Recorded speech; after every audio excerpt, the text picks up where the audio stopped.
তারপর বিচার সবাই কাকা কাকিমা আসলো, তারাই আমাকে লালন পালন করে বড় করেছেন। মাঝে মধ্যে আমার বাবা মার কথা জিজ্ঞেস করলে কাকিমা মন খারাপ করে বলতো, আমরা কি তোর বাবা মার মতো না? আমি বলতাম হ্যাঁ তা তো বটেই। কাকিমা বলতো তাহলে বাবা মার কথা জিজ্ঞেস করছিস কেন? তখন আমি বলতাম তারপরও আমার বাবা মার ব্যাপারে জানতে হবে। কাকিমা বলতো আমি চাই না তোর বাবা মার অতীত কাহিনী বলে তোর মনটা খারাপ করতে, এর জন্যই তো বিষয়টা গোপন রাখছি, বুঝতে পারছিস না কেন?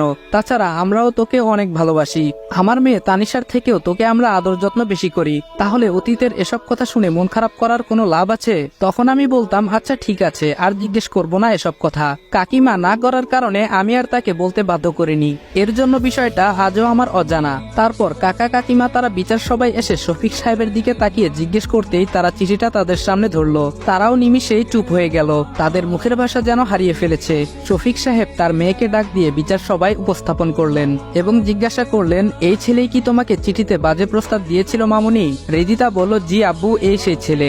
শফিক সাহেব বলল, রহমান এবার তুমি বলো, তোমার ভাতিজাকে কি শাসন তুমিই করবা নাকি আমরাই করব? তাছাড়া গ্রামবাসীরাও দেখুক, তারাও যেন এই ইফটিজিং করা থেকে বিরত থাকে। আপনাদের যা ভালো মনে হয় তাই করুন। কাকা এই বলে চোখের পানি মুছে কাকিমাকে নিয়ে চলে আসলো, আর আমি ওখানে অসহায়ের মতো মাটির দিকে তাকিয়ে রইলাম। জাবেদ সাহেব বলে উঠলো, সালমান তুমি গিয়ে কাঁচা বেত ভেঙে নিয়ে আসো যাও। কথাটা শোনা মাত্রই চুপসে গেলাম। তারপর এলাকার বড় নেতা তার গায়ের সম্পূর্ণ শক্তি দিয়ে 10টা বেতের আঘাত করলো, আর এইদিকে বেতের আঘাতটা সহ্য করতে না পেরে একটু সরে দাঁড়াতেই চোখের কোণের দিকে সজোরে আঘাতটা লাগে, যার দরুন চোখের কোণ থেকে রক্ত বের হতে লাগলো। আমার এমন অবস্থা দেখে শফিক সাহেব বলল, জাবেদ ভাই থাক, ছোট মানুষ, এবার ওর ভুল বুঝতে পারবে। জাবেদ সাহেব বলল, এই ছেলে যা, রিদিতার কাছে গিয়ে সরি বলবি এবং সেই সঙ্গে এটাও বলবি তার আশেপাশে আর ঘুরঘুর করবি না। তারপর আমি রিদিতার সামনে গিয়ে বললাম, রিদিতা আমার ভুল হয়েছে, আর কোনোদিন তোমাকে বিরক্ত করব না। কান্না করতে করতেই কথাগুলো বললাম।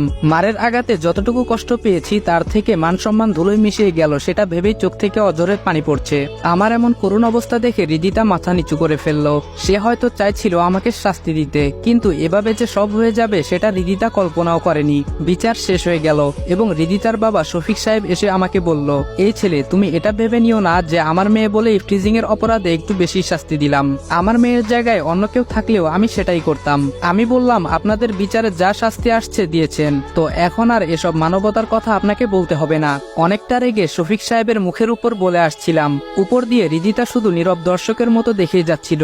এখন আর রিদিতার প্রতি ভালোবাসার বিন্দু পরিমাণ অনুভূতি নেই, যা আছে সব ঘৃণায় পরিণত হয়েছে।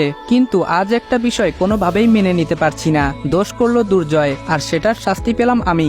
এখন এসব ভেবেই বা কি হবে?